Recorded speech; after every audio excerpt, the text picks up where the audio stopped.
ॐ नमः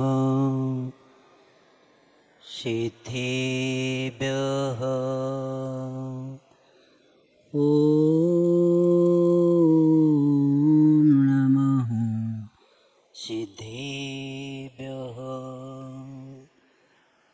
ॐ नमः सिद्धेभ्यः।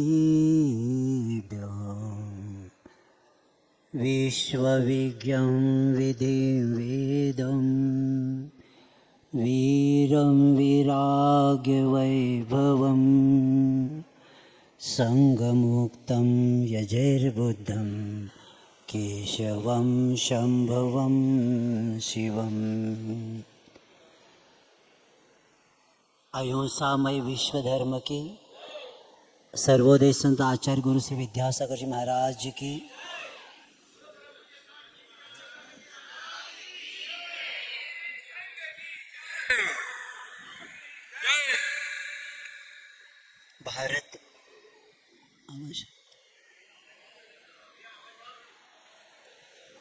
भारत एक धर्म प्रधान देश है। जिस तरह कुशल माली सुंदर गुलदस्ता बनाते समय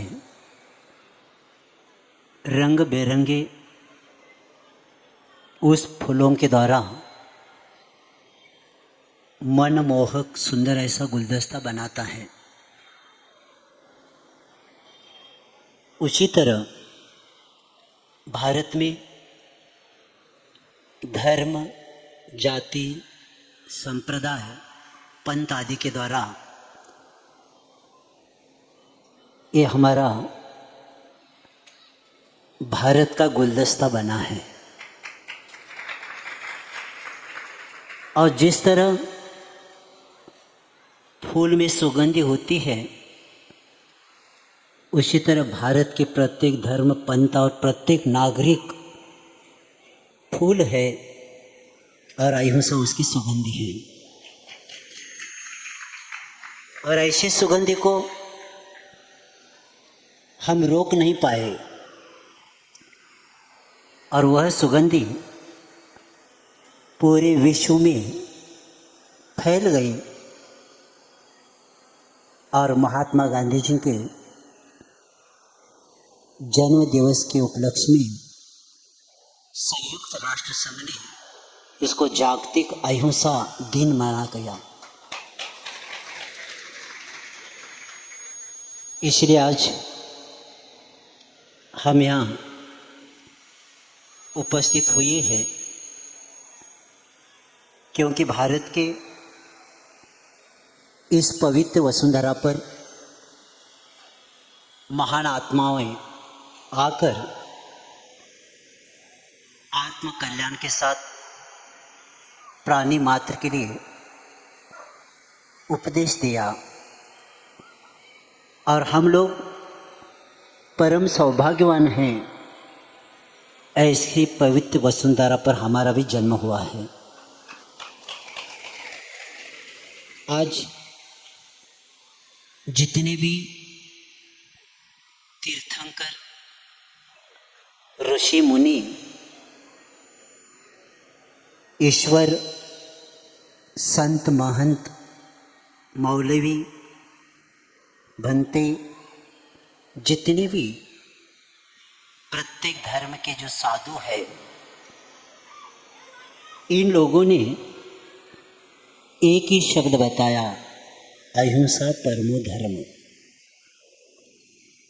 धर्म किसी पंथ का, किसी जाति का नहीं होता और इसको हम चार दीवार के अंदर रख नहीं सकते। ये विश्व धर्म है। विश्व धर्म इसलिए बताए हैं कि जो महासागर या एक नदी के किनारे पर जाकर प्यास बुझा देता है, उसी तरह अहिंसा को प्राप्त करने वाला प्रत्येक व्यक्ति परमात्मा बन जाता है। और ऐसे अहिंसा भूताना जगति सर्वे जगति विदितम ब्रह्म परमम, संसार में अहिंसा ही परम ब्रह्म है। और इसीलिए इस अहिंसा को के द्वारा आत्मा की शुद्धि होती है। अहिंसा के द्वारा ही जीवन का पथ प्रशस्त बन जाता है और अहिंसा के द्वारा ही प्रत्येक धर्म का ढांचा अहिंसा पर ही खड़ा है। अब थोड़ा सा हम आगे बढ़ेंगे, क्योंकि धर्म प्रत्येक व्यक्ति बता देता है, लेकिन अभी कोई हिंदू कहते हैं, कोई वैष्णव कहते हैं, कोई जैन कहते हैं, कोई इस्लाम कहता है, कोई बौद्ध कहते हैं। तो थोड़ी सी व्याख्या हम लेके चलेंगे तो उस नाम में ही प्रत्येक धर्म का मर्म बताने वाला हमारे सामने आ जाएगा। तो हिंदू हिंसाया दुष्यति तिरस्कारम करोति थी हिंदू। हम यहाँ से प्रारंभ करेंगे। हम हिंदुस्तान में बैठे हैं तो वहीं से प्रारंभ करेंगे। जो हिंसा से दूर रहता है उसको हिंदू कहते हैं। और वैष्णव जने तो तेने कहिए जो पीर पराई जाने रे, संत नरसिंह ने बताया है। और प्रत्येक उस तत्व के हम जब अध्ययन करते हैं, इस्लाम शब्द भी आता है। इस्लाम का अर्थ होता है सिर झुकाना, शांति में प्रवेश करने को इस्लाम कहते हैं। और इस मूल तत्व को समय निकल जाता है और मूल तत्व छूट जाने की संभावना हो जाती है। तो इसीलिए मैंने थोड़ा सा अध्ययन भी किया है कि कुरान के प्रत्येक आयतन का प्रारंभ होते ही उसमें अध्ययन में प्रत्येक बताया है अर रहमान अर रहीम शब्दों से प्रारंभ किया है। खुदा दयालु थे, रहते हैं, जहाँ रहम है वही रहीम रहते हैं। और हदीस के 2.5 लाख पृष्ठों में हजरत मोहम्मद साहब ने रहमत यानी दयालु और रहमाने दया इस विषय को लेते हुए उन्होंने बताया है कि अहिंसा के प्रति निष्ठा कैसी होना चाहिए, ये भी बताया। और कुरान में 409 बार रहम शब्द आया है। और ये बताते हुए प्रत्येक चिराग जलाया मैंने दया का, ऐसा शब्द लिखा। और इस तत्व को बताते हुए आयत नंबर 32 में बताया है कि ना तो पशुओं का मांस और ना ही उनका रक्त ईश्वर तक पहुंचता है। ईश्वर तक पहुंचता है तो सिर्फ वह मनुष्य का त्याग और दया। इस बात को बताकर ऐसे ऐसे संतों का मैंने इतिहास पढ़ा। कई लोगों ने इसका नाम भी नहीं पढ़ा होगा कि कितनी दया प्रत्येक संतों में रहती है। एक संत अय्यूब के बारे में मैंने पढ़ा कि इतने दयालु परोपकारी थे कि उनके सिर में घाव हुआ था, उसमें जीव हुए थे और चलते चलते उसमें से एक जीव नीचे गिर गया। और संत अयूब ने उसको उठा के वहाँ रखा। लोगों ने क्या कर, तो उन्होंने कहा मैं उसका मृत्यु नहीं देखना चाहता, उसका निर्वाह यही होने वाला है। मैं जब किसी जीव को उत्पन्न नहीं कर सकता तो मारने का अधिकार मुझे नहीं है। और ऐसे एक विषय मैंने दक्षिण में पढ़ा, गुलबर्गा एक क्षेत्र गांव है, वहाँ से 8 किलोमीटर पर 14वीं शताब्दी में एक संत रुकमुद्दीन होकर गए, उनका मकबरा है। बाहर लिखा गया है अगर आपने मांस खाया तो अंदर प्रवेश मत करना। तो ये अहिंसा परमो धर्म प्रत्येक जगह हमें पढ़ने को मिलता है। तो मैं आगे विषय बढ़ा रहा हूँ। हमें धर्म प्राप्त करना है तो पहला धर्म प्राप्त करने के पात्र बनना है। महाभारत में तीर्थ यात्रा के बारे में, धर्म के बारे में बताया है कि मध्य मौसम शनम रात्रो भोजनम कंदभक्षणम ये कुर्वन्ति व्रतात् तेषां तीर्थ यात्रा जपस्तप। जो व्यक्ति मध्य मांस खाता है, रात्रि भोज करता है और जमीन कंद को खाता है, उसकी यात्रा तीर्थ यात्रा जब तब क्या हो गया, व्यर्थ हो गया। ये महाभारत में बता के प्रत्येक व्यक्ति को कहा कि आपको धर्म के पात्र बनना है तो आपको पहला क्या करना पड़ेगा, मध्य मांस आदि का और रात्रि भोजन त्याग का भी बात महाभारत में किया है। और कंद भक्षण, जमीन कंद का त्याग, ये करते हुए वे पात्र बनाने का बात किया है। और ऐसे ये अहिंसा परमो धर्म के योग्य प्रत्यय को बताया है। और महान पुरुषों का, रामचंद्र जी के बारे में पूरा विश्व जानता है उनका नाम, मर्यादम पुरुष। जो 2-4 बातें अगर हम उनके जीवन का इतिहास सामने रखेंगे तो इनको मर्यादम पुरुषोत्तम क्यों कहा। एक, जिस दिन राज्याभिषेक होना था उसी दिन वनवास के लिए निकल गए। अगर विरोध भी कर सकते थे, लेकिन लिखा है पिताजी ने दिए हुए वचन को सिद्ध करने के लिए मुझे वनवास को जाना है।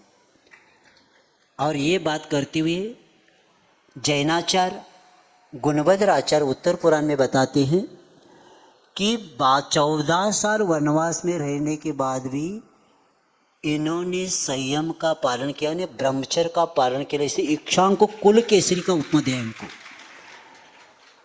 और बंगाली रामायण का एक प्रसंग है, जब सीता के पास बार बार जाते थे, सीता तैयार नहीं होती थी, तो किसी ने बताया आप राम जी, बहुरूपनी विद्या है ही आपके पास, सीता रामचंद्र जी का रूप लेके जाना उनके पास। तो उन्होंने कहा मैं रामचंद्र जी का रूप किया लेकिन मेरी वासना चली गई। यानी जिनका रूप भी धारण करेंगे तो भी वासना चली जाती है। तो ऐसे मर्यादम पुरुषोत्तम, ऐसे रामचंद्र जी के जीवन का एक थोड़ा सा प्रसंग आपके रख रहा हूँ। वाल्मीकि रामायण में सुंदरकांड में एक बहुत अच्छा सुंदर प्रसंग आया है। रामचंद्र जी को जब पता चला कि लंका में अशोक वाटिका में सीता जी है, हनुमान जी पहुंच गए और पहुंचने के बाद परिचय अपना दिया गया, लेकिन सीता जी स्वीकारा नहीं। तब सीता जी ने ये पूछा, उनके जीवन के बारे में कुछ मुझे बताना तो मैं जान सकती हूँ आप वहाँ से आए हैं। तब वे कहते हैं न मांसम रागो भुक्ते न चे मधु सेवते वन्यम सुहितम नित्यम भग्न मक्षणातु केवलम। बहुत अच्छा कि रामचंद्र जी का परिचय मैं इसलिए रख रहा हूँ, राम भक्त आप लोग प्रत्येक व्यक्ति हैं और भक्त को जिन भगवान की आराधना करते हैं उनका परिचय होना चाहिए। तो रामचंद्र जी का परिचय, जो मांस नहीं खाते, जो मधु का सेवन नहीं करते और जो जंगल में रहते हैं और जो चावल और दाल भात आदि के द्वारा, फल के द्वारा क्या करते हैं, निर्वाह करते। इसमें एक शब्द आया मधु। मैं अभी आते आते मेरे स्मरण में आया कि कई लोगों को पता नहीं कि लोग मधु का, शहद का उपयोग करते हैं, दवा के रूप में हो क्या अन्य रूप में हो, लेकिन महाभारत में कहा है एक भी शहद का बूंद आप लेंगे तो कितना पाप है। तो महाभारत में बताया है सप्त ग्रामेषु दग्धेषु यत् पापम जायते नृणाम तत् पापम जायते पुसाम मधुबिंद एक भक्षणात्। वहाँ बताते हैं कि जो व्यक्ति एक मधु का, शहद का एक बूंद उपयोग में लेता है तो 7 ग्राम को जलाने का पाप लगता है। और ये विषय बहुत लोगों को पता नहीं। कितने लोग शहद का उपयोग करते हैं, कई लोग पूजन में करते हैं, कई लोग श्राद्ध में उपयोग करते हैं। तो जैन दर्शन कहता है आयुर्वेद में कि शहद का भी दवा के रूप में उपयोग नहीं करना। और जैनाचार्य कहते हैं अगर आपको शहद कोई बताते तो वहाँ उन्होंने बताया है कि गुड़ की चाशनी बना के 2 काली मिर्च और 2 लवंग उसमें डालेंगे तो क्या करेगा, किसका काम, शहद का करेगा। ये बता के तो इसीलिए मैंने आते आते सोचा कि जब रामचंद्र जी के परिचय देते समय बताया है कि शहद का भी उपयोग नहीं होना चाहिए, तो ऐसे उस अहिंसा परमो धर्म भारतीय संस्कृति का नींव अगर कोई है तो ये अहिंसा है।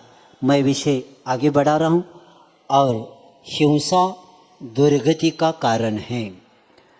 आचार्य शुभचंद महाराज जी ने इसके बारे में बताया है कि हिंसे दुर्गति द्वारम हिंसे दुरितार्णव हिंसे नरकम घोरम हिंसे गहनम तप। हिंसा ही दुर्गति का द्वार है, हिंसा ही पाप का समुद्र है और हिंसा ही घोर नरक है और यही महाअंधकार है। इसीलिए प्रत्येक हिंसा व्यक्ति को बचना चाहिए। सिर्फ जीव को मारने से ही हिंसा नहीं होता, उसमें किसी के मन या शरीर को दुख देना भी वही हिंसा में आ जाता है।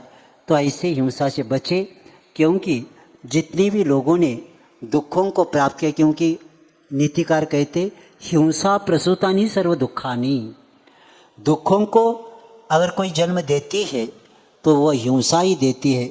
और ऐसे हिंसा से हम बचे और जो इसको प्राप्त किया उन्होंने अपने पतन किया। मैं आगे का विषय ले रहा हूँ शाकाहार, क्योंकि विषय हमने ज़्यादा दिया था लेकिन बहुत कम समय में इसको अपने को पूर्ण करना है। तो पहला शब्द जानेंगे शाकाहार। शाक, ये शब्द संस्कृत की शक धातु से बना है। इसका अर्थ होता है योग्य होना, समर्थ होना, शक्तिशाली होना, इसको बोलते हैं शाक। और इसमें बल होता है और व्यक्ति पराक्रम को प्राप्त करता है। और शाकाहार शब्द का अर्थ यही होता है कि ऐसा मनुष्य जो मनुष्य को बलवान बना देता है। और इसीलिए शाकाहार शांतिकारक, हानि रहित होता है, उसको शाकाहार बोलते हैं। और आपने हमारी मनुष्य की प्रकृति शाकाहार की कैसी है, आपने कुत्ता है, बल्ली है, शेर है, इनको पानी पीते हुए देखा है। ये पानी कैसे पीते हैं, जीवा से पीते हैं। और गाय है, भैंस है, घोड़ा है, ये पानी कैसे पीते हैं? ओठों से पीते हैं। यानी जो व्यक्ति जिह्वा से पानी पीता है वो क्या होता है? मांसाहारी होता है।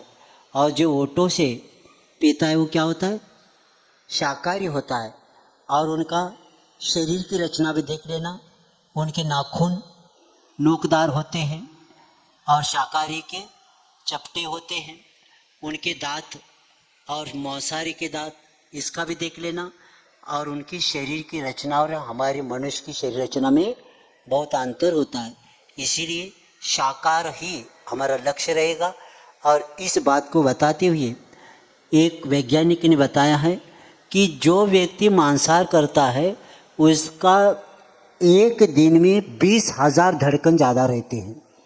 शाकाहारी से मांसाहारी के धड़कन कितने होते? 20,000 ज़्यादा होते। और उसी के अनुसार उसकी आयु भी कम होती है। और देख लेना, कहीं पर भी शुद्ध शाकाहार शब्द मिलता है, लेकिन आपने कहीं पढ़ा है क्या शुद्ध मांसाहार? कहीं पढ़ा है आपने? शुद्ध मांसाहार कहीं शब्द नहीं आता, क्योंकि वह अशुद्ध ही होता है। और इसीलिए मांस की व्याख्या करते हुए बताया, जो सप्त धातु सम्मिश्रितम मांसम, जो सप्त धातु से युक्त होता है उसको क्या बोलते हैं? मांस बोलते हैं। वनस्पति में सप्त धातु नहीं होता, लेकिन किस में होता है? कि मांस में होता है। और भारत की संस्कृति में ये प्रत्येक व्यक्ति को शाकाहार का बताया है। और वर्तमान में कई लोग अंडे को भी शाकाहारी बनाने लगे। उसके लिए 1971 में डॉक्टर फिलिप आदि के द्वारा इसका जाहिर किया कि संसार का एक भी अंडा क्या नहीं है? शाकाहारी नहीं है, वो मांसाहारी है। और हम सुनते हैं, कई बच्चे बताते हैं कि प्रोटीन की ज़्यादा होता है अंडा में, इसलिए खाने को कहते हैं। तो उनको ये जानना है, हमारे शरीर के लिए 10 या 15 ग्राम प्रोटीन की ज़रूरत पड़ती है। और वो हमें दाल रोटी के द्वारा, दूध आदि के द्वारा मिल जाता है। और वो अंडा का जो मिलता है तो इतना ज़्यादा प्रोटीन मिलता है, उसके द्वारा बड़ी बड़ी बीमारियां हो जाती है। इसीलिए हमें प्राणिज प्रोटीन नहीं चाहिए, हमें वनस्पति चाहिए। इसलिए शाकाहार ही शुद्ध आहार है और यही सात्विकता है। पूर्व वक्ता ने बताए थे आपके सामने कि शाकाहार का महत्व कितना होता है, क्योंकि सात्विकता आती है और सत्व गुणों का विकास होता है, व्यक्ति विवेकशील बनता है। लेकिन जो तामसिक होता है, मांसाहार करने वाला, अंडा खाने वाला होता है, वो अपनी दृष्टि उसकी तामसिक बनने के कारण विकार से युक्त क्या बनती है? उसकी दृष्टि बनती है। इसलिए सात्विक दृष्टि बने, इसलिए सात्विक आहार अपना रहे। और ऐसे शाकाहार के बाद मैं विषय आगे बढ़ा रहा हूँ। अब गाय बचेगी तो देश बचेगा। हमारे गुरु महाराज ने इस बात को बहुत कार्य किए हैं। जैन शास्त्रों में एक सूत्र आता है, यह श्री स गाओ, यानी इस धरा पर गाय ही साक्षात लक्ष्मी है। इस बात को बताते हुए गाय, देश, जो देशी गाय है ये हमारे देश का भविष्य है। और गाय को बचाना ही देश को बचाना है। और जिसने गाय बचाई समझो उसने देश को बचा लिया। और इसीलिए मंत्रालय में हम अभी सुनते हैं कि गौशाला के बारे में अलग अलग संस्था के द्वारा कार्य होता है।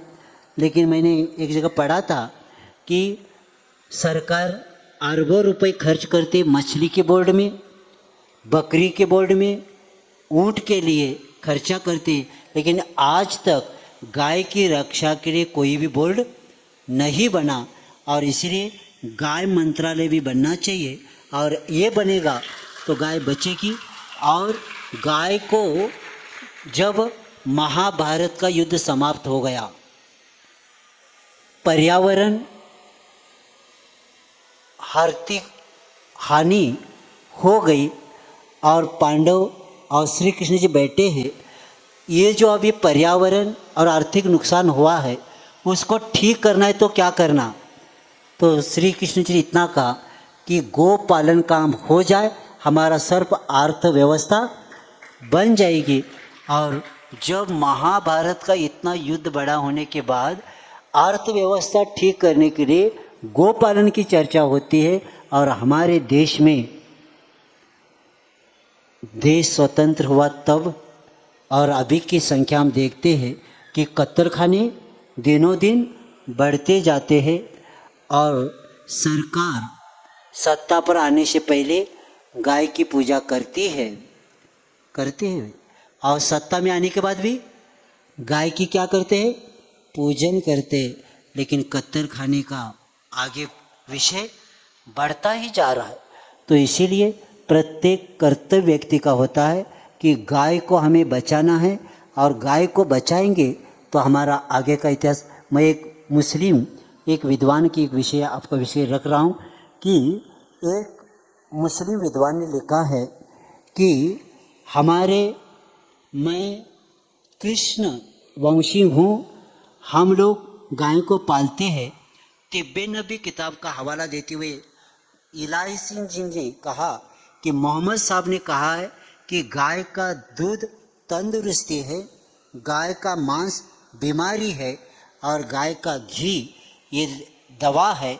और आज देश की दुर्दशा है और इसी के कारण वो बढ़ता जा रहा है। तो कुरान के बारे में एक जगह बताते हुए कि प्रसिद्ध ईरानी विद्वान अल गजाली, इन्होंने जो 1111 ईस्वी सन में हुए तो इस्लाम दार्शनिक के रूप में विख्यात है। उनका कहना ये है कि रोटी के टुकड़े के अतिरिक्त जो भी हम खाते हैं वह केवल अपनी इच्छाओं को पूर्ति के लिए खाते हैं। और उनकी प्रसिद्ध एक किताब है अहयाउल-दिन, तो उन्होंने वह अत्यंत सम्मानित और विश्वसनीय पुस्तक मानी जाती है।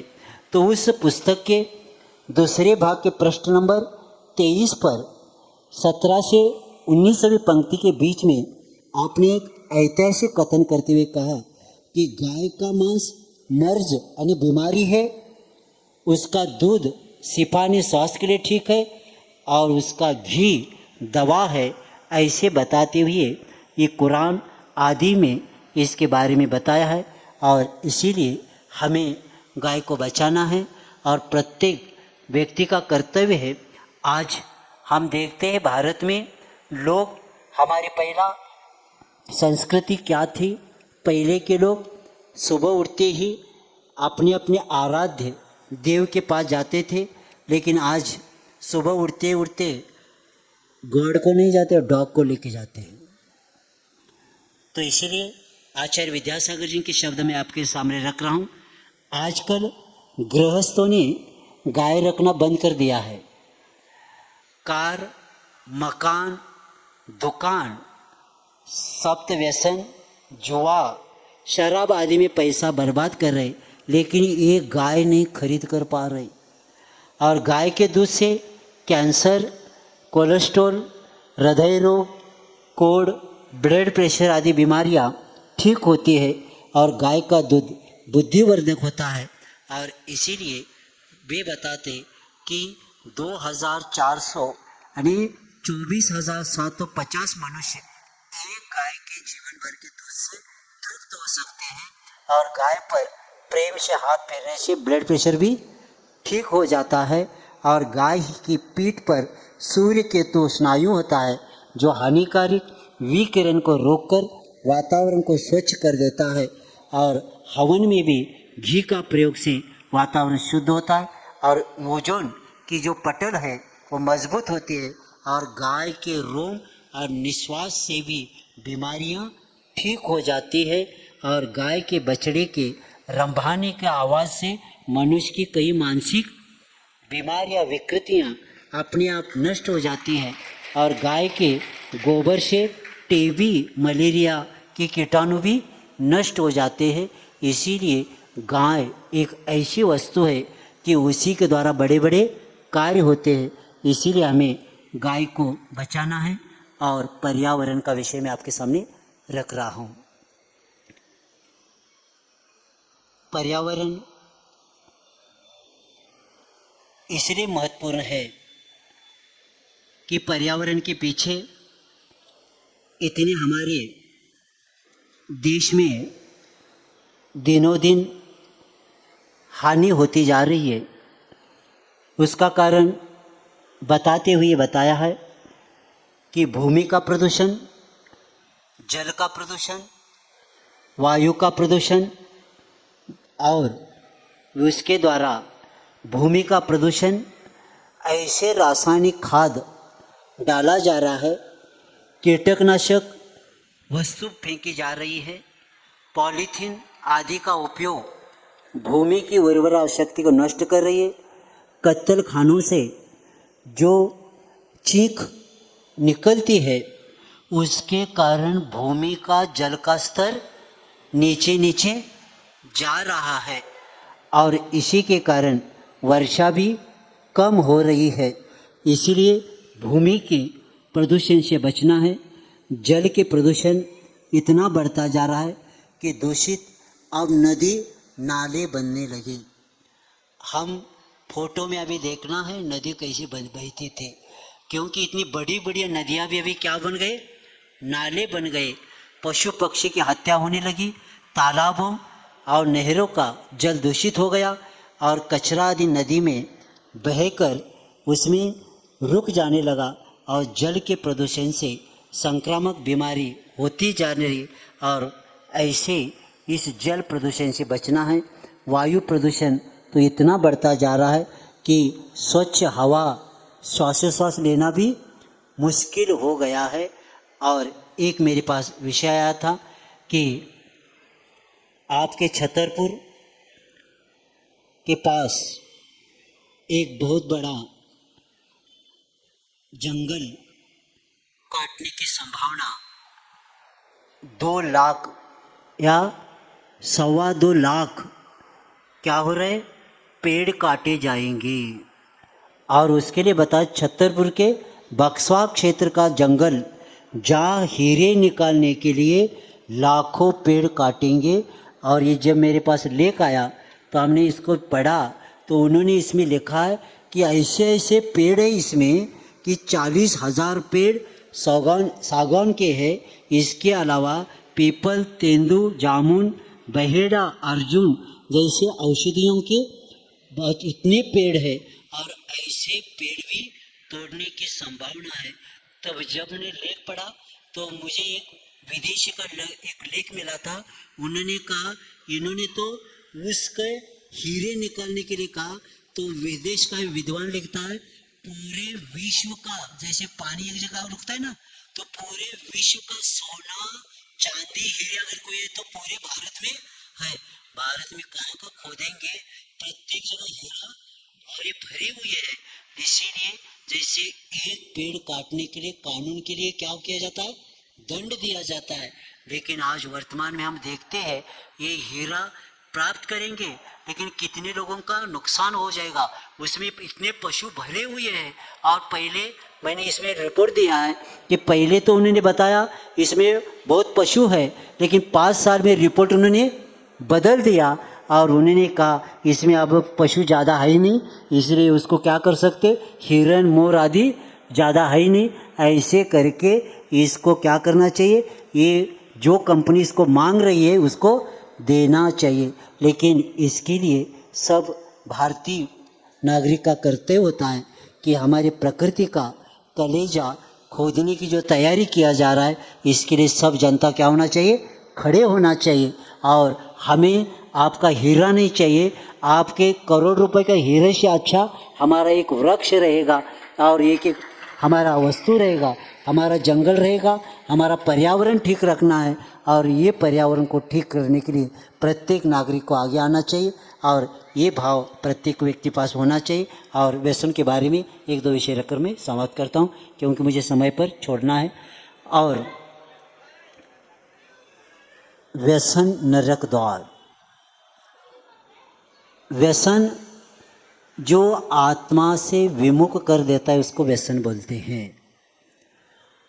और ऐसे व्यसनों में जिस तरह अभिमन्यु चक्र में फंसे थे, वैसे हमारे वर्तमान में युवक फंसते जा रहे हैं। और इसलिए मैं बताना चाहता हूँ कि प्रत्येक नागरिक पहला ये जाने कि एक एक व्यसन में द्वारा कितना नुकसान होता है। डॉक्टर, अफ्रीका के डॉक्टर फिलिप्स ने बताया कि एक बार बीड़ी सिगरेट ओढ़ने से 18 मिनट आयु कम होता है, एक बार गुटखा की पुड़ी खाने से 7 घंटा आयु कम हो जाता है, एक बार शराब पीने से 50 मिनट आयु कम होता है। और प्रत्येक व्यक्ति को व्यसन नरक के द्वार तक लेके जाता है। इसीलिए व्यसनों से हमें बचना है, क्योंकि हमारा देह एक मंदिर है और ऐसे मंदिर को हमें कलंकित नहीं करना है। क्योंकि भगवान महावीर कहते हैं कि पाषाणेषु यथा यमम दुग्धमध्ये यथा घृतम तिलमध्ये यथा तैलम देहमध्ये तथा शिव। सुवर्ण पाषाण में सुवर्ण है, तिल में तेल है, घी में दूध में घी है, उसी तरह प्रत्येक देह में क्या है? शिव है, यानी परमात्मा है। और ऐसे परमात्मा का हमें ऐसे व्यसनों से बचना है, और नहीं बचेंगे तो आगे जाकर इतनी हानि होने वाली है और प्रत्येक व्यक्ति की आयु कम होती जा रही है। उसका एक ही कारण है, व्यसनों के कारण। और ऐसे व्यसनों से 7 प्रकार के व्यसन होते। जैनाचार्यों ने बताया है कि शिकार करना है, मद्य मांस का आदि को लेकर बताया, परस्त्री सेवन और वेश्यागमन आदि को। इस व्यसनों से बचें और अपना जीवन इतना अच्छा बनाएं कि एक आदर्श नागरिक बने। इस लक्ष्य को लेकर अपने को कार्य करना है। और आज महात्मा गांधी जी का जन्म दिवस हम मना रहे। आज गांधी जी हम बोलते हैं, लेकिन उनका नाम मोहनदास करमचंद गांधी था। लेकिन वे महात्मा बनने का बीज कहाँ से शुरू होगा? जब अफ्रीका के लिए पढ़ने के लिए विदेश में कहाँ जा रहे थे पढ़ाई के लिए? विदेश पढ़ने के लिए जा रहे थे। तब माँ कहती, पुतली भाई बेटा इतनी दूर कैसे भेजूँ, हमारे संस्कार कैसे टिकेंगे? तब उसी वक्त एक जैन संत पहुँचे थे उस गांव में। तो मोहनदास जी को लेकर गए और जैन साधु से उन्होंने 3 नियम लिए। एक मद्य का त्याग, दूसरा मांस का त्याग और तीसरा परस्त्री सेवन का त्याग।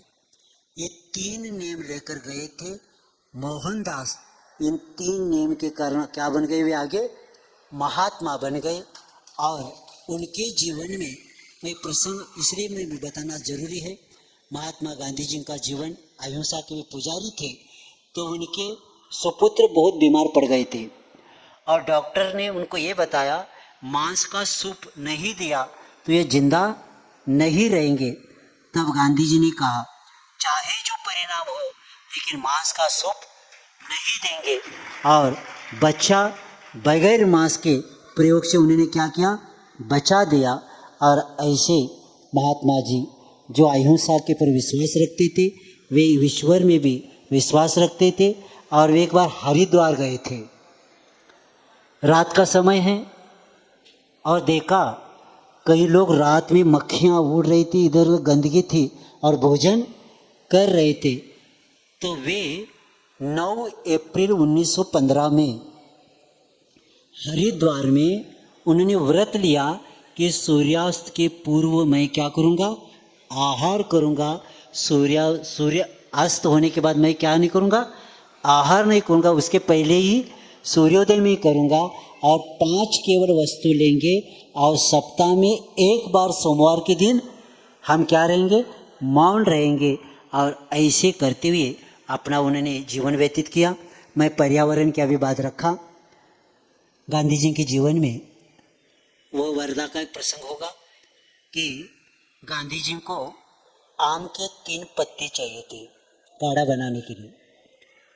तो उन्होंने बताया मेरा 3 पत्ती लेके आना आम की, और मेरा एक बड़ा टहनी तोड़कर, यानी आम की पत्ती लाना, उन्हें क्या लाया, टहनी लाया। तो गांधी जी के सामने रखा तो देखकर गांधी जी ने कहा, मेरा तुमने बहुत बड़ा पाप किया। मेरा सुनकर कांपने लगी और धीरे से पूछी, बापू मैंने कौन सा पाप किया? मैंने पत्तियां तो मंगाए थे, तो मैंने ढेर तोड़ लाया था, क्या जानते नहीं इसमें भी प्राण होता है, जीव होता है? ऐसे करके अनावश्यक पत्ते अपराध माना जाता है, ये शब्द रख के। और एक, मैं महाराष्ट्र में विहार कर रहा था, एक बड़े पत्रकार मेरे पास सामने बैठे और उन्होंने कहा, 3री क्लास की एक बच्ची का प्रश्न शासन तक पहुंच गया, किसी को उत्तर, प्रश्न ये था, गांधी जी को राष्ट्रपति किसने कहा पहला? प्रश्न क्या था? गांधी जी को राष्ट्रपति पदवी किसने दिया है, किसने पहले बोला? शासन के पास भी रिकॉर्ड नहीं था। जब पत्रकार ने मुझे पूछा तो हमने कहा, मैं उन्हें याद करी जो घर में लौटे, उस प्रवचन में मैंने इसको रखा है। तो मेरे सामने वो किताब थी, तो हमने तुरंत बताया कि 4 अगस्त 1944 में रंगून के आकाशवाणी पर से सुभाष चंद्र बोस जी ने पहला इस शब्द का उपयोग किया था गांधी जी के लिए, और ये शब्द कहा था, राष्ट्रपिता, हम भारत से इस पवित्र मुक्ति युद्ध में आपका आशीर्वाद एवं शुभकामना चाहते हैं, जय हिंद। ये आकाशवाणी के रंगून से, वहाँ से पहले अगर गांधी जी को किसने राष्ट्रपिता कहा तो किसने कहा? सुभाष चंद्र बोस जी ने, नेताजी। उनकी भावना यही थी कि क्योंकि हमारे गांधी जी के बारे में एक ऐसा है, इतने बड़े व्यक्ति होते हुए देश का एक भी पद स्वीकारा नहीं था, न पंत प्रधान बने, न राष्ट्रपति, वो राष्ट्रपिता बने लेकिन राष्ट्रपति भी नहीं बने, तो भी उनका प्रत्येक हमारे चलन, क्या बोलते हैं आप उसका, मुद्रा पर गांधी जी का क्या आता है, चित्र आता है। और हम लोगों के लिए स्वाभिमान होता है कि एक व्यक्ति ने, गांधी जी ने अहिंसा के पुजारी, अहिंसा का शस्त्र लेके पूरा कार्य किया और भारत के लिए स्वतंत्रता का काम उन्होंने किया। ऐसे गांधी जी के बारे में आज पूरा देश उनको याद करता है, और गांधी जी किसी भी राष्ट्र की महानता और उनकी नैतिक प्रगति का मापदंड पशुओं के प्रति उसका व्यवहार के द्वारा मानते हैं। और ऐसे, और अंत का एक विषय में करके पूर्ण करता हूँ। अंत का मेरा विषय ये है कि हम भारतीय बने।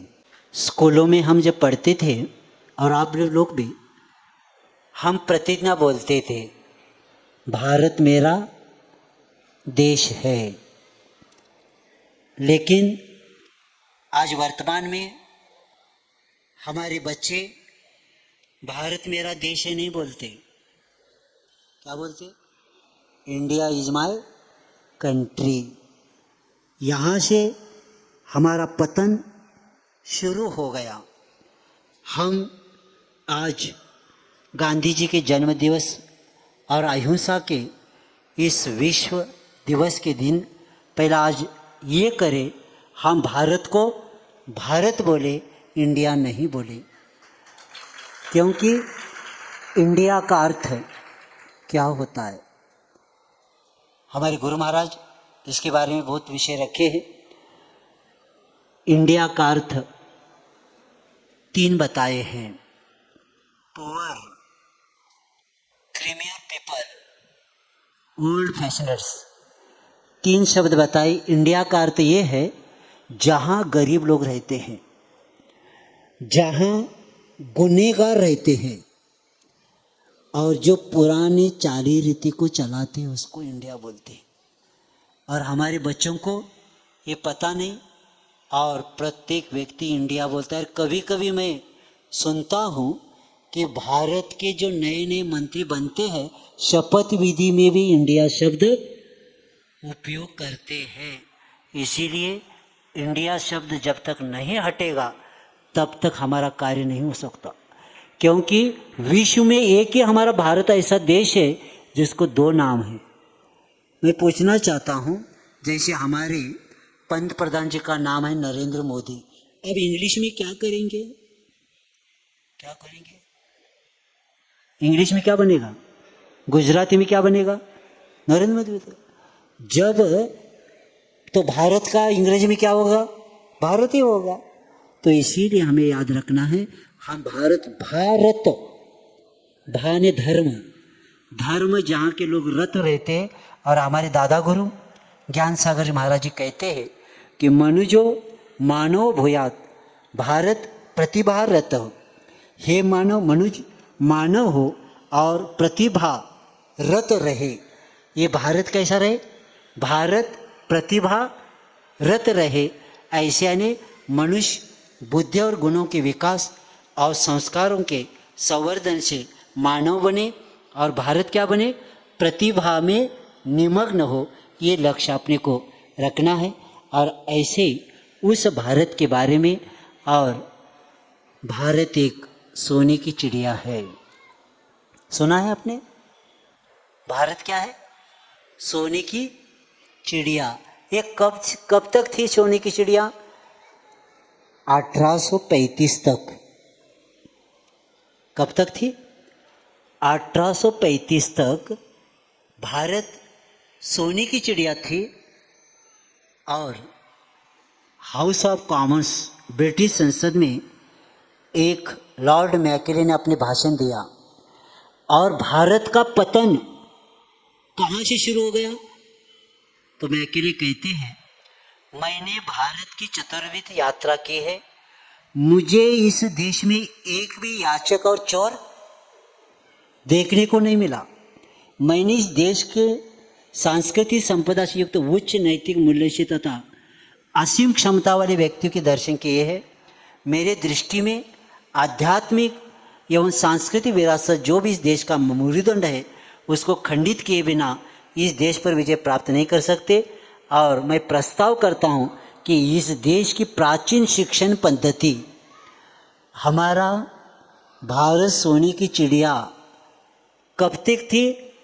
प्राचीन शिक्षण पद्धति थी, उसकी संस्कृति, और इन्हें दोनों को परिवर्तित करने का कार्य किया। और इसका परिणाम स्वरूप ये हुआ कि हमारा आत्मसम्मान, आत्मगौरव और उनकी अपनी मूल संस्कृति हमने खो दिया। और इसीलिए हमारे गुरुकुल क्या होने लगे? जलाने लगे। हमारे देश में 1858 में इंडियन एजुकेशन एक्ट हुआ, और हमारे यहाँ जो गुरुकुल में संस्कृत विद्या, स्थानीय भाषा, कन्नड़, मराठी, तेलुगु, गुजराती, हिंदी सब भाषाओं को गैर कानूनी घोषित किया। और नालंदा के लाइब्रेरी को 6 माह तक जलती रही। और इस तरह भारत के गुरुकुल पद्धति को जलाकर बंद किया। और शिक्षकों को ऐसे मारा कि यहाँ ढूंढ ढूंढ कर गुरुकुलों को जलाया और शिक्षकों के ऊपर अत्याचार किया, हाथ काटे और ऐसे करके समाप्त किया। और इसी के द्वारा हमारा क्या हो गया? कॉन्वेंट प्रारंभ हो गया। पहला कॉन्वेंट की चर्चा कलकत्ता में निकालने की हो गई। तो सांसद ने पूछा, क्या भारत में भी कॉन्वेंट की ज़रूरत है? क्या ज़रूरत नहीं है? निकाल के मैं सबको लावारिस बनाऊंगा। यानी विदेश में जो कॉन्वेंट है, जो बच्चे जन्म लेते हैं तो उनको वो पति पत्नी उसको क्या करते? बाहर रखते और शासन वाले उनको लेके जाते थे, और कभी कभी कुत्ते उनको खींचते थे। इसीलिए इंग्रेज सरकार ने कह दिया, बच्चा होता है हमें बताना, हमारा सिपाही आकर लेके जाएगा। और ऐसे लावारिस बच्चों के रखने के स्थान को क्या बोलते? कॉन्वेंट बोलते हैं। और जब मैकेले को पूछा गया भारत में भी जरूरत है क्या, उन्होंने कहा हाँ भारत में लावारिस नहीं है, लेकिन कॉन्वेंट निकाल के मैं लावारिस बनाऊंगा बच्चों को। और हमारी माताएं स्वाभिमान से कहती है हमारा बच्चा क्या करता है, कॉन्वेंट में पढ़ता है।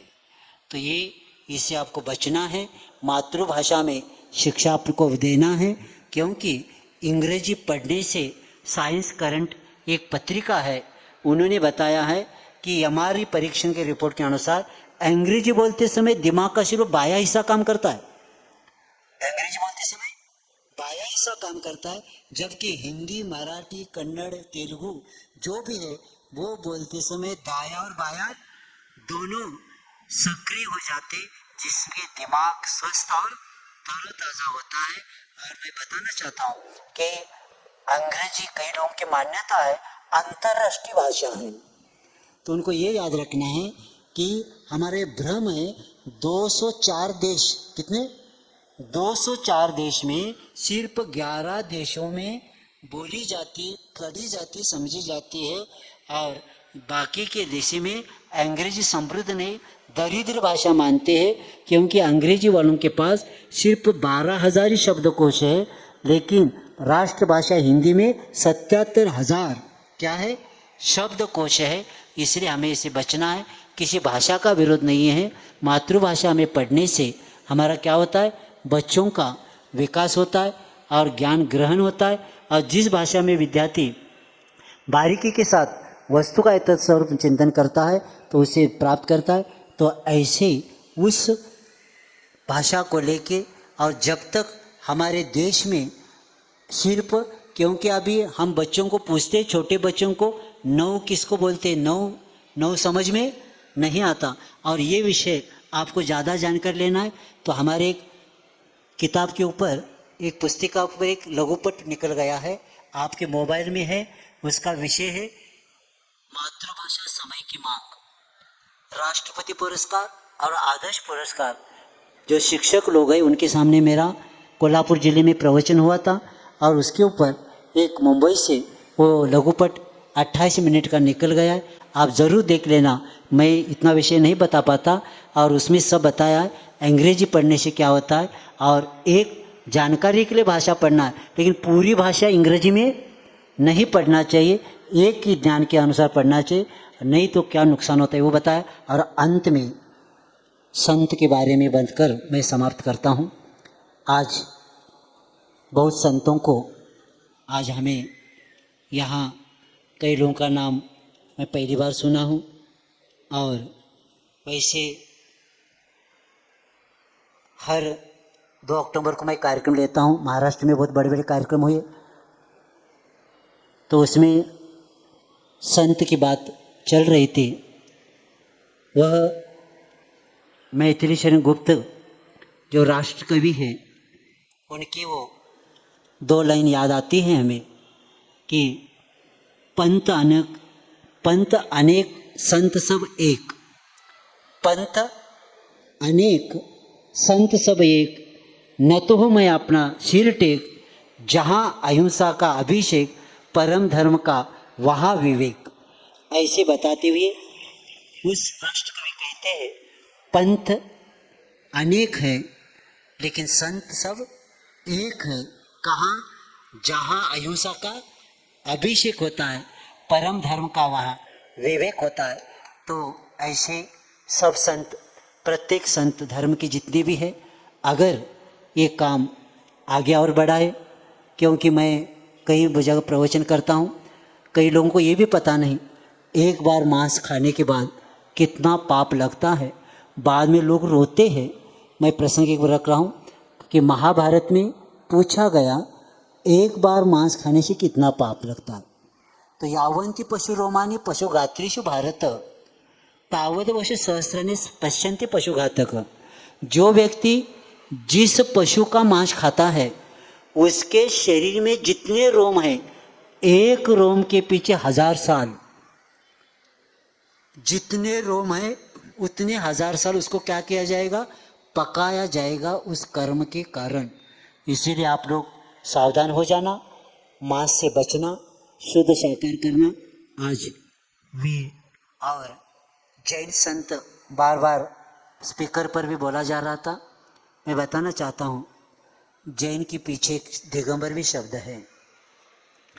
दिगंबर शब्द अगर आ गया तो आगे जैन से लिखने की भी जरूरत नहीं, क्योंकि दिक अंबर दिशा ही जिसके वस्त्र होते हैं वे दिगंबर होते हैं। और जब दिशा किसी एक व्यक्ति की नहीं होती, प्रत्येक प्राणी मात्र की दिशा होती है, उसी तरह दिगंबर साधु प्रत्येक प्राणी मात्र का होता है। जब श्वास लेते हैं तो अपना का कल्याण का सोचते हैं, जब उच्छ्वास होते तो प्राणी मात्र के कल्याण की बात करते हैं। और मैं बताना चाहता हूँ कि मैं भी सौभाग्य मानता हूँ कि हमें दक्षिण से इतना दूर गुरु को ढूंढते ढूंढते मुझे इधर आना पड़ा, और ऐसे मुझे गुरु मिले।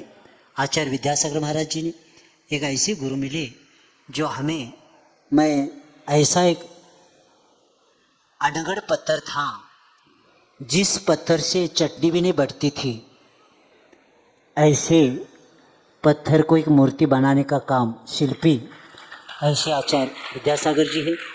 और उन्हीं के आशीर्वाद से मैं यहाँ तक पहुँचा हूँ। और अभी दक्षिण की यात्रा करते करते पहली बार मध्य प्रदेश में आने के बाद पहली बार चातुर्मास आपके बरली में हमारा हुआ है। और 28 तारीख को ये लोग विषय आया था कि महाराज जैन समाज के लिए प्रवचन हो रहा है, सबकी इच्छा है। तो मुझे याद आया कि 2 अक्टूबर सामने है, तो हमने कहा अगर आपकी भावना है तो अब ये 2 तारीख का कार्यक्रम आप ही संयोग रहेंगे, आपके द्वारा ही आगे का कार्य हो जाएगा। और इसी के द्वारा अपना लक्ष्य यही था। मेरे पास ज़्यादा विषय होने के कारण मैं पूर्ण नहीं कर पाया, इतना विषय था। लेकिन बाद में मुझे समझ में आया 1-2 विषय पर काम होता था, हो जाता था, तो भी मैंने जितना कवर किया। और आज लाल बहादुर शास्त्री का राष्ट्र के प्रेम का ये भी अपने को याद करना ज़रूरी है। आज लाल बहादुर शास्त्री जी का भी क्या है, जन्म दिवस है। लाल किले पर मैं उन्हें याद करी जो घर ने लौटे, ये शहीदों के ऊपर प्रवचन किया था।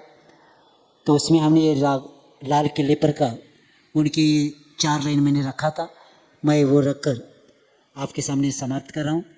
लाल बहादुर शास्त्री राष्ट्र प्रेम से उत्प्रुत होते हुए कहते हैं, हम रहे या न रहे, हम रहे या न रहे, लेकिन झंडा रहना चाहिए। हम रहे या न रहे, ये झंडा रहना चाहिए और ये देश रहना चाहिए। और मुझे विश्वास है कि ये झंडा रहेगा और हम और आप रहे या न रहे, लेकिन भारत का ये सिर सदा ऊंचा होगा। ऐसे करते हुए अपनी भावना किया था। और आप लोग भी राष्ट्र आत्म धर्म के साथ राष्ट्र धर्म को पालेंगे और अहिंसा ही विश्व शांति का एक अनोख शस्त्र है। और भारतीय संस्कृति अगर जीवित है वो अहिंसा के कारण ही जीवित है। जब तक हमारे देश में अहिंसा रहेगा तब तक भारत की संस्कृति रहेगी। और जब आचार्य महाराज जी के पास रामदेव बाबा पहुँचे थे तिलवारा घाट में, तब आचार्य सिंह को नमस्ते करते हुए रामदेव बाबा जी ने कहा था कि आचार्य सिंह, मैंने संस्कृति शब्द बहुत पढ़ा है, कहीं शास्त्रों में पढ़ा है, तो आचार्य सिंह उस संस्कृति को आपने जीवंत रखा है। तब आचार्य सिंह ने कहा, मैंने नहीं रखा, ये अहिंसा की प्रतिष्ठा में ही संस्कृति जीवित है। और ऐसे संस्कृति को आगे बढ़ाना है। और विश्व के द्वारा आज जो जागतिक ये अहिंसा दिन जाहिर हुआ है, आप लोग प्रत्येक संगठनाएं, जैसे अभी विश्व शांति सद्भावना जो ये समिति हुई है, मेरी भावना है ये समिति आगे और बढ़े और प्रत्येक व्यक्ति को, नागरिक, जितनी संगठनाएं हैं, ऐसे समय क्या होना चाहिए, एक जगह आना चाहिए और साधु संत भी आएंगे और आप भी प्रत्येक के कल्याण की भावना भाते हुए अंत में भावना यही बाता हूँ, सुखी रहे सब जीव जगत के, कोई कभी न घबरावे, वैर पापम अभिमान छोड़ जग, नित्य नए मंगल गावे, नित्य नए मंगल गावे।